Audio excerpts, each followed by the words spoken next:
Quincy City Councilor at Large, Nina Liang, is joining us here on AM Quincy for an update on what was the last City Council meeting before their summer break. Hi, Nina. Hi, Joe. How are you? Great. Thanks for checking in. Really appreciate the opportunity. You got to be a council president for the last meeting. I know that was fun. I ended up chairing all three of the different meetings that were happening that night. So it was nice. It was nice to be up there again and to be among my colleagues. So yeah, it was fun. Going to say, not a place unfamiliar to you, certainly, as serving as president in the past. Thank you. Yeah, no, it was a good time. Mhm. Sure, sure. It was busy too, right? It was. We had a pretty packed agenda between, like I said, three different sort of sections of the meeting. So we had the ordinance committee meeting, finance committee, as well as the regular council meeting, but it was actually preceded by quite a number of public hearings as well. So yeah, a little bit of a busy night, but nothing we're not used to. Right, exactly. A lot of business got accomplished. I was hoping we could run down some of the orders that were approved. Yeah, let's do it. Okay, the Housing Development Incentive Plan proposal. Yes. So that one did get approved, but it came with an amendment, which I think is important. And we discussed it that night. We've, discussed it with folks after the fact as well. We've had some constituents reach out to ask for clarification, but Councillor Ash actually offered an amendment to codify a process that is already in place in the city. But I think, again, just for clarification, was important to put in there, which is to codify language in that ordinance that says that any potential tax exemption, if it even does come, to light, would have to go through a city council approval process before anything happens. And so again, that is the process as it stands right now. But I think just with the confusion that's out there and the confusion that was leading up to the vote, it was important to really codify that. So we added that language in there just to, again, be absolutely clear that should anything come down the pike on that, it would have to come in front of the council body first. Okay, and as you said, you think that's an important move? Yeah, the amendment, you mean? Yes, yeah. Yeah, oh, absolutely. Like I said, leading up to the meeting, I think there was a lot of confusion with folks reaching out and expressing to me that, you can't vote for the tax exemption, you can't allow for a tax exemption. And I'm confused about the tax exemption. There were a lot of questions about the exemption, whereas the language itself in the ordinance that we were voting on had nothing to do with an exemption. It was a vote on a zoning, right? And so again, that already started to imply that, not imply, but really show us that there's confusion already out there, right? And so in talking to folks and explaining to them that actually the vote that was happening was not on a tax exemption, that clarification was happening in those one-on-one conversations with constituents, sure, but for those who didn't reach out or for those who maybe were still confused or maybe didn't even know what was happening until after the fact, right? Maybe they heard about the meeting and heard about the vote. It was important, again, to get that clarifying language in there. Sure, absolutely. And that passed unanimously? It did. Yeah. The amendment passed, the one that was offered by Councillor Ash, that passed unanimously. And then the amended ordinance to, again, codify that language in there also passed. Okay, all right. And this is for the two Grossman properties on Granite Street, is that right? Yes. Mhm. Okay, and do you know, is there going to be a proposal for a future development? There is. I mean, we've seen now, I want to say for quite some time, for months, that there is something that is, going to be proposed there, mixed use, right? We have some residential there, we have some commercial there.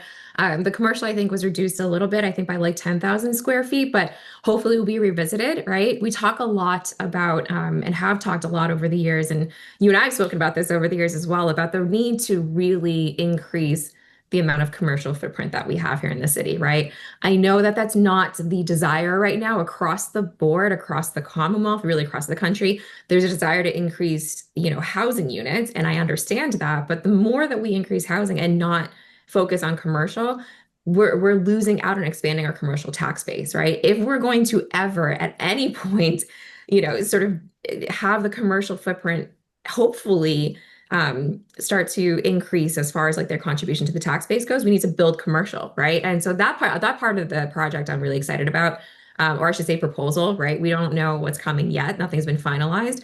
But a big piece of that is going to be the commercial retail piece. So, hopefully that'll be a big square footage and can continue to add to our commercial tax base. Sure. Another order I think that did not get voted on was a land disposition agreement for a parcel on Hancock Street.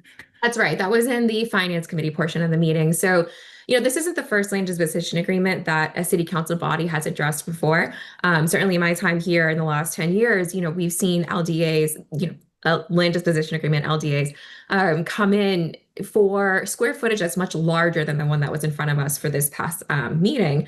However, that doesn't mean that it's not just as important, right? And so I, checked in with all of my colleagues leading up to the meeting, and each of them did have some questions about, this is the first time we're having a committee meeting discussing this LDA.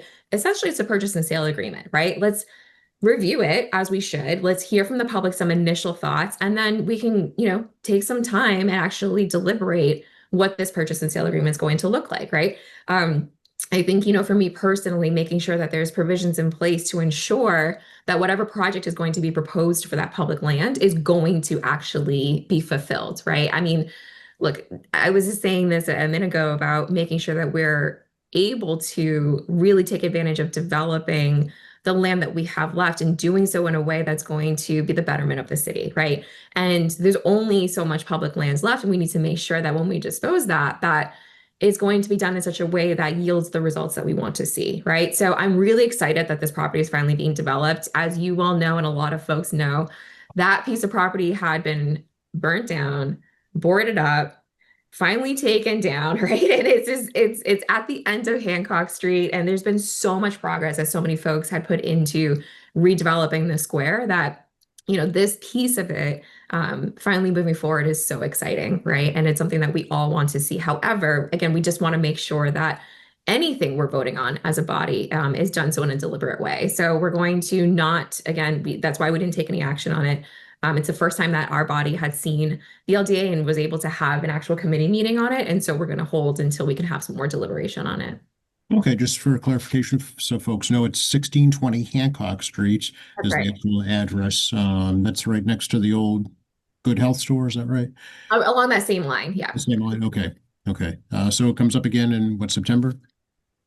Whenever the finance chair would like to hold a meeting on it, that's when we reconvene our regularly scheduled council meetings. But really, we can conduct meetings, the committee meetings, at any point. And so it remains in committee right now. And at any point when there is a finance committee meeting held and that gets put on the agenda, that could be the first meeting, it could be in October, November, December, whatever it is through the end of this term. And then if it doesn't get visited by the end of the term, when the new term begins, everything has to get reintroduced in order to go back into committee. I see. Okay. All right. Very good. Back to another zoning issue, transit-oriented districts ordinance. This is something that I'm really excited about, actually. And Councilor Devine, it has been fantastic in really being, again, forward-thinking with trying to, again, recreate incentives and recreate excitement around what can we do to expand our commercial footprint, right? So we have a transit-oriented district in the North Quincy area above the North Quincy T station. That's where we're able to go in, rezone that area and essentially allow for more development for, again, the need for housing, but also for commercial footprint as well. And that's been fantastic, to be able to have folks centered right over the station where they can just get on the train, get on the bus, and go where they need to go. I think for me personally is the perfect place to put housing, right? We want to make sure it's accessible for folks. There's still parking on the site as well, so you can accommodate both needs of residents that are there. And to create a transit-oriented district now over in Ward 4, right over at Crown Colony, I think is, again, fantastic. You're right off of the highway. You're right by Quincy Adams T station. And again, there's also going to be opportunity for parking as well. So you're checking sort of all the boxes of needs of residents as far as how do they get in and out of that area? How do they go about living their daily lives? Well, they're right near, again, the train station. That's where buses are available as well. And they're right near the highway, right? And so it's accessible. It's in an area where it's ripe for sort of like for me, I think, anyways, the term I'm thinking of right now is like a revival almost, right? And that's essentially what that process starts is we're designating it a district that allows for now opportunities for new plans over there. How is it, Nina, how is it different from the former zoning? Did that not allow for new development when this now does? Yeah, I mean, as you see now, there's already, there's a hotel, there's office buildings, et cetera, up there. But transit-oriented districts focus really on, again, what are we doing to incentivize for increased housing and also for access, right? Like, this is an area where I think if you're looking at any sort of development, they're always looking at what are the zoning codes in the area, what's allowed in the area. And transit-oriented districts really focus on increased number of housing units in any area because that's where the density should be, right? I've talked to you about this for a lot in the past as well when we're thinking about being intentional with our zoning. If we're going to increase the number of housing that we really need to do to meet the needs, we need to make sure it's in an area that's accessible to folks, right? We have to accommodate for the fact that not everyone that can move into any housing situation has access to a car or wants a car, right? And we also have to understand that some of them do and need access to the highway very easily. And so this is an area that I think is ripe for that. Okay, and that passed, I'm assuming? It did. Yeah. Mhm. It doesn't mean that any particular development was passed, but the zoning now allows us to start looking at other opportunities that could be presented there. Yep, it's kind of similar to the MBTA Communities Act, right? It Yes, the zoning, but not necessarily a project. correct. So the projects would still have to go through all the approval process. Yeah. Oh, yeah. They still have to go through. Yeah. They can't just come right in and do as they please. Right. Okay, and a major appropriation too, over $8.2 million for a bunch of stuff.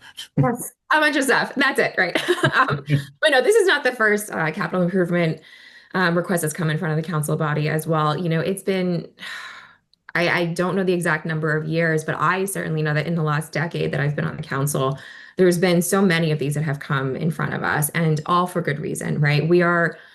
We knock on all of the wood, in a position that we're lucky enough to be able to do these initiatives. You take a look at our surrounding cities and towns, and there's no knock on any particular individual, but you just look and see that, there's so many celebrations going on right now with 400 anniversaries and 250. I mean, cities and towns in this area are old. Buildings are old. Infrastructure is old. Things are outdated, right? And in order to fix that, you can't continue to put band-aids on it, right? It takes a massive intentional overhaul, which also comes with price tag. And I think Quincy has been lucky enough that we can move forward with these major improvements, right? And some of the capital improvement requests that have come in front of us are major, and some of them are like the one that was in front of us at this meeting, right? Some funds are going to taking asbestos out of some buildings. Some are going to purchasing some new trucks, right? Some are going to purchasing some new fleet of vehicles for the police department as they're growing to meet our needs in the community, right? And so again, it's looking at what are capital investments into the city to meet the needs of today. And again, I've in celebrating hundreds of years of anniversaries of cities and towns in the area and meeting with folks and talking about things that have improved and changed. Really, the consensus, what I've heard from folks is that, well, Quincy's doing so much, right? And they're improving and they're, building this and it looks beautiful and the roads are great. I mean, look, I just had the road out front here paved and it was awful. I got to tell you, like, I couldn't get out one of the days and it was just, I mean, it was brutal, but now we have this beautiful road out front, right? And so you take that and you multiply it upwards. And that's what, again, this capital improvement plan overall for the last how many years has been moving towards is what is the plan to not put band-aids and patches over these issues in the city? How do we do a deep dive and actually overhaul it to make them sustainable changes that we need to meet the needs of today? So that's what this also, again, is for this particular item on the agenda. It was a capital improvement request.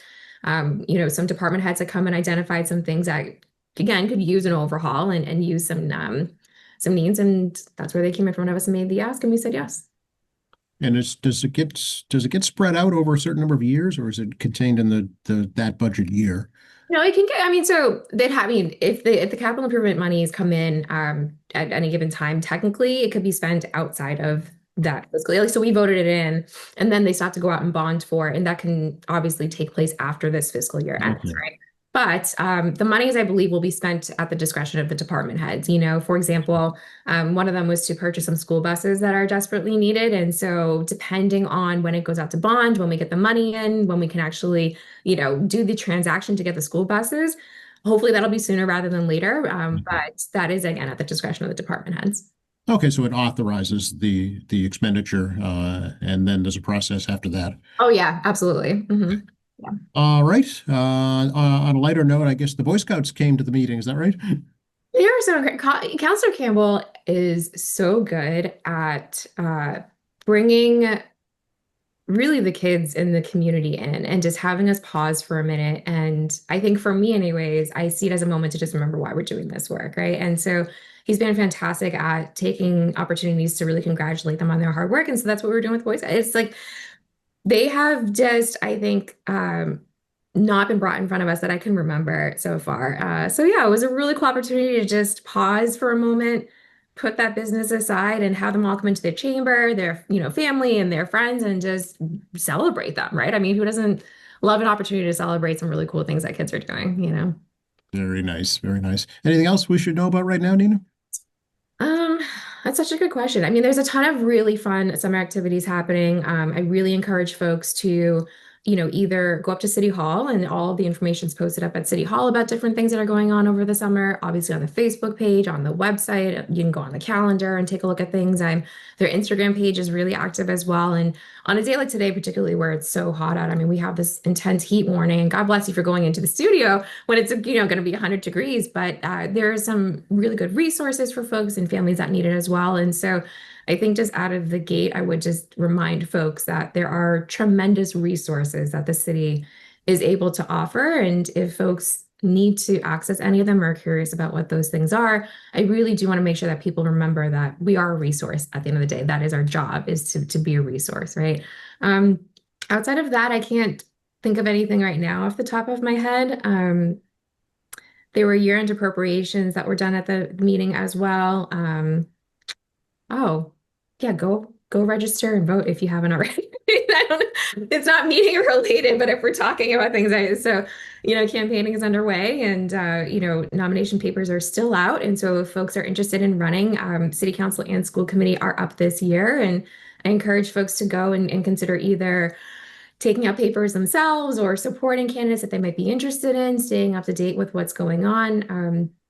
And yeah, it's going to be an interesting summer. Register to vote if you haven't already registered to vote, so. Yeah, I know you will not be campaigning for the first time in 10 years. So I will not personally be campaigning. I've been really excited to be able to have conversations with the folks who are interested and just don't understand the process. And so I'm excited to see what happens. I don't personally plan on getting involved with anything yet, but just answering questions. If people have questions, I'm always, again, here to be a resource. That's our job. And so yeah, but no, it's been pretty good. It's been pretty good to not have to go out and knock on doors in 100-degree weather. So yeah, it's been good.